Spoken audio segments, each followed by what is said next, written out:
ദൈവനാമം മഹത്വപ്പെടട്ടെ. കർത്താവിനാൽ അനുഗ്രഹിക്കപ്പെട്ടവരെ, പരിശുദ്ധ പാമ്പാടി കുര്യാക്കോസ് മാർ ഗ്രിഗോറിയോസ് പിതാവിൻ്റെ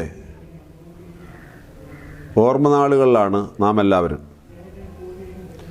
ഈ വർഷത്തെ പ്രത്യേകത പരിശുദ്ധ പിതാവ് സ്വർഗം പോകിയതിൻ്റെ 60-ാം വർഷമാണ്. തീർച്ചയായും 60 വർഷത്തിന് മുമ്പ് ജീവിച്ച ഒരു ധീരോദാത്ത വിശുദ്ധൻ ഇന്നും സഭാമക്കളുടെയും ദേശവാസികളുടെയും ഹൃദയത്തിൽ ജീവിക്കുന്നു എന്നതാണ് ഈ സ്മരണയുടെ അർത്ഥമായി നിൽക്കുന്നത്.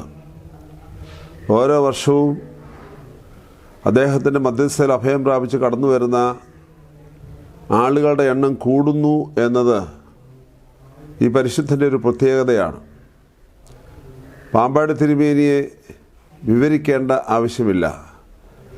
പാമ്പാടി തിരുമേനിയെ അനുഭവിച്ചാൽ മതിയാകും എന്നതാണ് എൻ്റെ പ്രധാന ചിന്ത. പാമ്പാടി ദേറായിൽ വരുന്ന വിശ്വാസികളോട്, ഭക്തജനത്തോട് അദ്ദേഹത്തിൻ്റെ ഒരു ആദ്യ ചോദ്യമുണ്ടായിരുന്നു: കുഞ്ഞെ, നീ വല്ലതും കഴിച്ചതാണോ?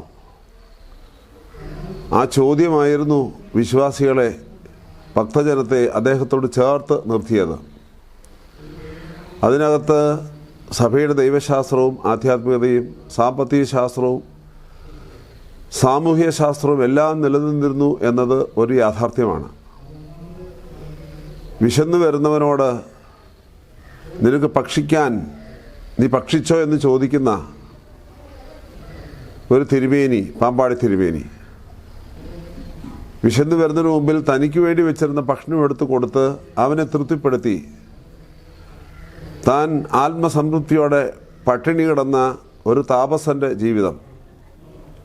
ഭാരത പാരമ്പര്യത്തിൽ താപസൻ ഒരു മഹാഋഷിയാണ്. ദൈവത്തെ ഹൃദയം കൊണ്ട് വിളിക്കുക മാത്രമല്ല, വിളിക്കുന്ന ദൈവത്തെ മറ്റുള്ളവരിലേക്ക് പ്രായോഗികമായി പകരുക എന്നതും ഋഷിയുടെ അടയാളമാണ്.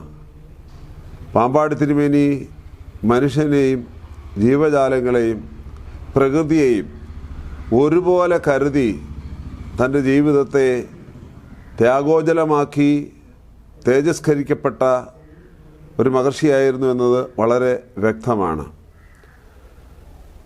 തൻ്റെ ജീവനെ കൊടുക്കുന്നതിനേക്കാൾ വലിയ സ്നേഹമില്ല എന്ന് കർത്താവ് പറഞ്ഞുവെങ്കിൽ, പാമ്പാടി തിരുമേനി കുന്നംകുളം ദേശത്ത് ഒരു പ്ലേഗ് ബാധിച്ചപ്പോൾ തൻ്റെ ജീവനെ തൃണവൽക്കരിച്ചുകൊണ്ട് കുന്നംകുളം ദേശത്തെത്തി ആ രോഗബാധിതരായ ആളുകളെ തൊടുകയും പ്രാർത്ഥിക്കുകയും അവർക്ക് സൗഖ്യം ഉണ്ടാവുകയും ദേശത്ത് തന്നെ പ്ലേഗ് മാറിപ്പോവുകയും ചെയ്ത ഒരു വലിയ സംഭവമുണ്ട്.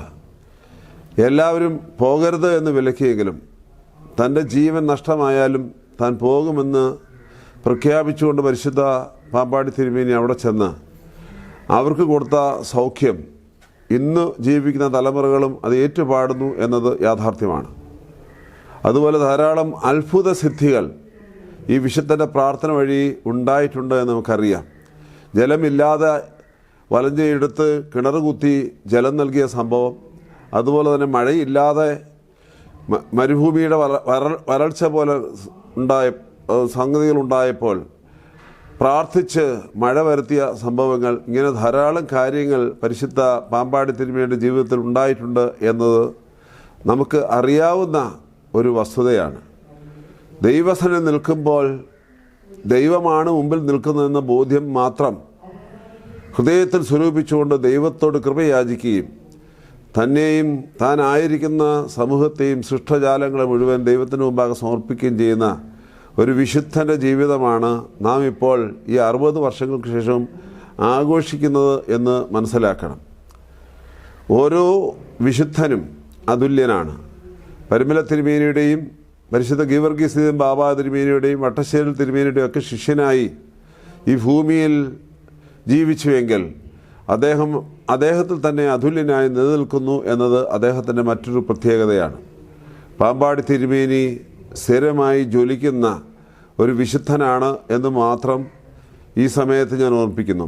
അദ്ദേഹത്തിൻ്റെ 60-ാം മഹത്വപ്രവേശന വാർഷികം ആചരിക്കുന്ന ഈ സമയത്ത് ദൈവമക്കൾ അദ്ദേഹത്തിൻ്റെ മധ്യസ്ഥത വഴി ധാരാളം അനുഗ്രഹങ്ങൾ സ്വീകരിക്കട്ടെ എന്ന് ഞാൻ പ്രാർത്ഥിക്കുന്നു.